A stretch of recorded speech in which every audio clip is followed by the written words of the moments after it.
Assalamualaikum warahmatullahi wabarakatuh. Baiklah, bertemu lagi bersama saya Risdawati dari kelas 28D NIM 1847241056. Baiklah, pada kesempatan kali ini kita akan membahas mengenai pendekatan, model, metode, strategi, teknik, dan taktik dalam pembelajaran.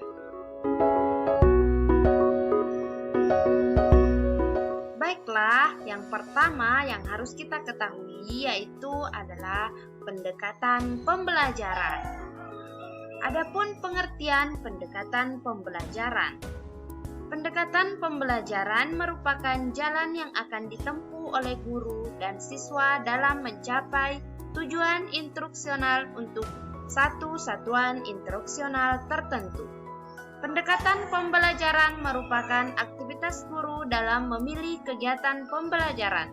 Apakah guru akan menjelaskan suatu pengajaran dengan materi bidang studi yang sudah disusun dalam urutan tertentu, ataukah dengan menggunakan materi yang terkait atau dengan lainnya dalam rangka tingkat kedalaman yang berbeda, atau bahkan merupakan materi yang berintegrasi dalam satu kesatuan multidisiplin ilmu. Selanjutnya yaitu adalah tujuan pendekatan pembelajaran. Adapun tujuan pendekatan pembelajaran yang pertama adalah menjadi penilai pencapaian hasil-hasil dari pembelajaran yang telah dicapai. Yang kedua, sebagai pemula dalam menyusun tahapan pada metode pembelajaran yang akan digunakan. Yang ketiga, menunjuk garis-garis rujukan dalam perancangan pembelajaran. Yang keempat, menganalisa masalah-masalah yang terjadi pada saat pembelajaran. Yang keempat, membantu dalam hasil penelitian dan pengembangan yang telah dilakukan. Macam-macam pendekatan pembelajaran. Yang pertama, Inquiry Discovery Learning. Yang kedua, Expository Learning. Yang ketiga, Mastery Learning. Baiklah, selanjutnya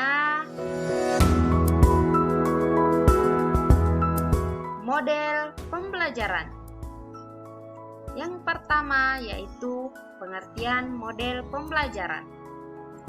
Model pembelajaran diartikan sebagai kerangka konseptual yang digunakan sebagai pedoman dalam melakukan kegiatan.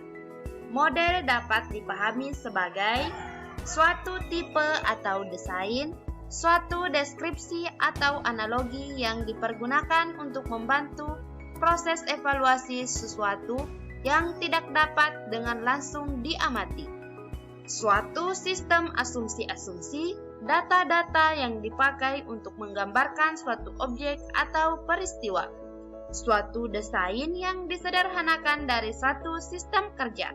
Suatu deskripsi, suatu sistem yang mungkin penyajian diperkecil agar dapat menjelaskan atau menunjuk sifat bentuk aslinya.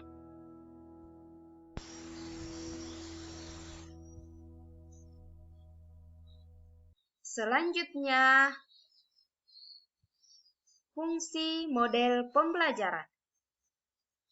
Fungsi model pembelajaran adalah sebagai pedoman dalam perancangan hingga pelaksanaan pembelajaran.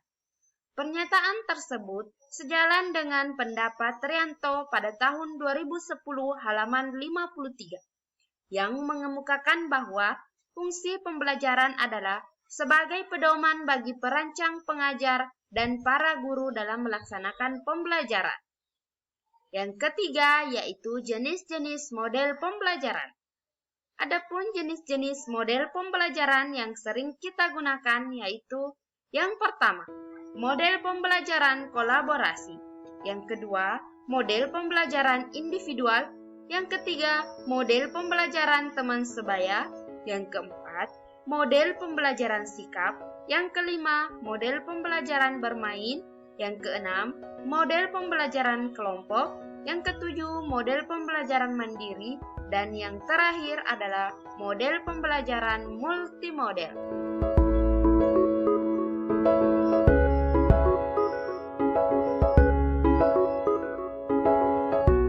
Selanjutnya, metode pembelajaran. Yang pertama, pengertian metode pembelajaran. Metode ialah istilah yang digunakan untuk mengungkapkan pengertian cara yang paling tepat atau cepat dalam melakukan sesuatu. Karena metode berarti cara yang paling tepat dan cepat, maka urutan kerja dalam suatu metode harus diperhitungkan benar-benar secara ilmiah. Karena itulah, suatu metode selalu merupakan hasil eksperimen. Kita tahu sesuatu konsep yang dieksperimen haruslah telah lulus uji teori, dengan kata lain, suatu konsep yang telah diterima secara teoritis yang boleh dieksperimenkan.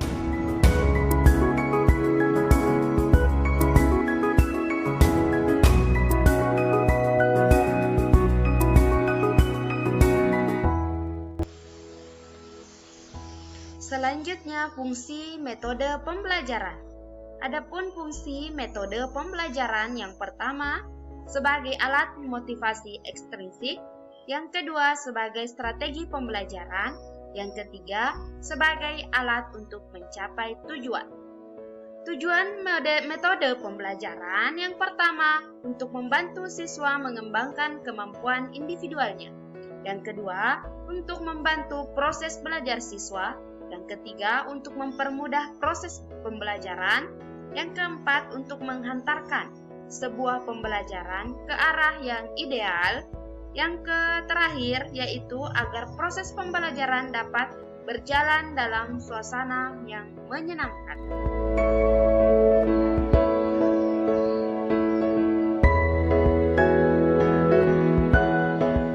Adapun macam-macam metode pembelajaran yaitu yang pertama, metode ceramah, metode pembelajaran diskusi, metode demonstrasi, metode ceramah plus, metode pembelajaran resitasi, metode pembelajaran eksperimen, metode karya wisata, metode latihan, metode perancangan, metode debat, metode skrip kooperatif, metode mind mapping, metode inquiry, metode discovery, dan metode berbagi peran.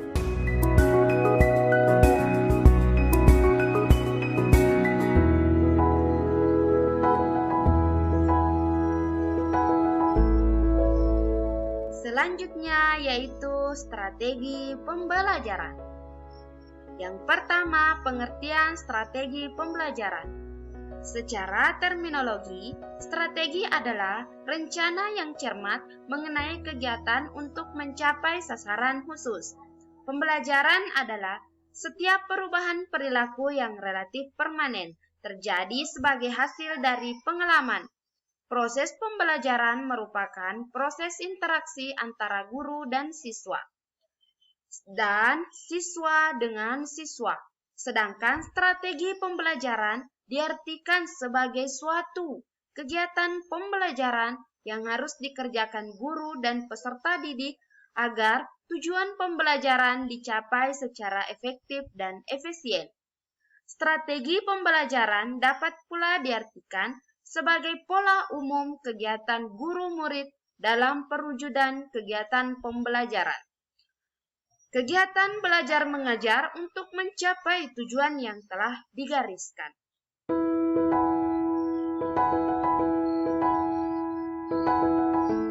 Selanjutnya yaitu fungsi dan tujuan strategi pembelajaran. Adapun fungsi dan tujuan dari strategi pembelajaran yang pertama, memberikan pembelajaran kepada pembelajaran. Yang kedua, menyajikan informasi atau bahan-bahan yang dibutuhkan dalam belajar untuk menunjukkan unjuk kerja. Jenis-jenis strategi pembelajaran. Adapun jenis-jenis strategi yang sering kita gunakan yaitu adalah strategi pembelajaran ekspositori, yang kedua strategi pembelajaran inquiry, yang ketiga strategi pembelajaran kooperatif, Yang keempat, strategi pembelajaran dengan pendekatan kontekstual. Yang kelima, strategi PAIKEM.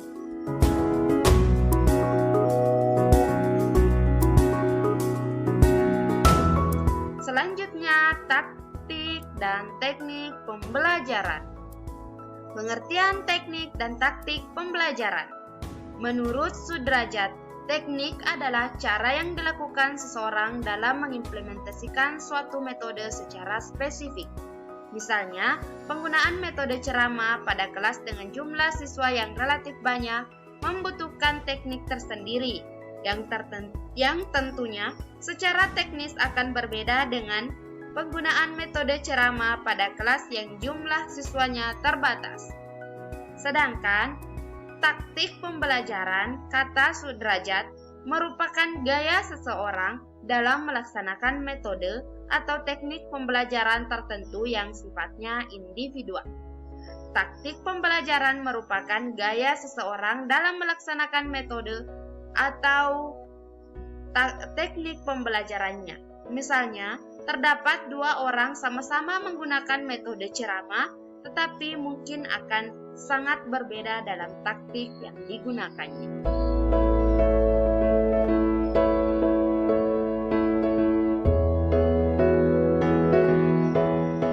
Selanjutnya, macam-macam teknik dan taktik pembelajaran. Teknik atau bimbingan untuk siswa antara lain dengan cara yang pertama, teknik individual, terdiri dari directive counseling, yang kedua non-directive counseling, yang ketiga effective counseling.